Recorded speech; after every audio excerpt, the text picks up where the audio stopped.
আমরা হচ্ছে একদম লাস্ট ব্যাচ। দেখো গাইস, আমরা আমাদের নাইটি লুকে চলে এসেছি, মানে ড্রেস চেঞ্জ করে দিয়েছি। বিশাল রকমের গরম লাগছে।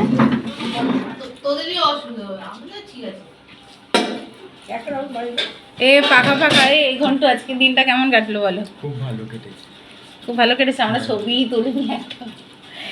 রাম রাম রাম। আচ্ছা, পাকা চালাও না গো, পাকা চালাও। পাকা চালাবো? হ্যাঁ এবার চালাও। বম্মা চালাবো? হ্যাঁ চালা। পাকা পাকা। ওমা খাবার ভালো? ওমা খাবার ভালো? এক নম্বর। এক নম্বর। ভালো করা যাক খাবারটা।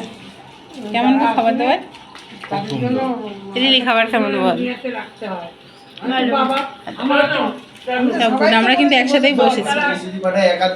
পাঁচজন মানে আসতে পারবে না, পাঁচজনের জন্য কি করে আমি পাঠাই বলো? সব দিয়ে ভালো ছিল, তুমি পুরো পার্সেল করতে 45টা 40টা। হ্যাঁ ওইটাই ভালো। হাতে হাতে ধরে দিই। তো যাই হোক, ফ্ল্যাটের পুজো খুব ভালো রকমভাবে কেটেছে। প্রত্যেকে এসেছে, আমার খুব ভালো লেগেছে। তো আমার ভিডিও আমি এখানেই শেষ করছি। আমার ভিডিও যদি তোমাদের ভালো লেগে থাকে অবশ্যই like, comment, share and subscribe করে দিও আমার ইউটিউব চ্যানেলটা। আর যারা ফেসবুক থেকে আমার পেজটা দেখছো প্লিজ ফলো করে দিও। আজকের মতন টাটা।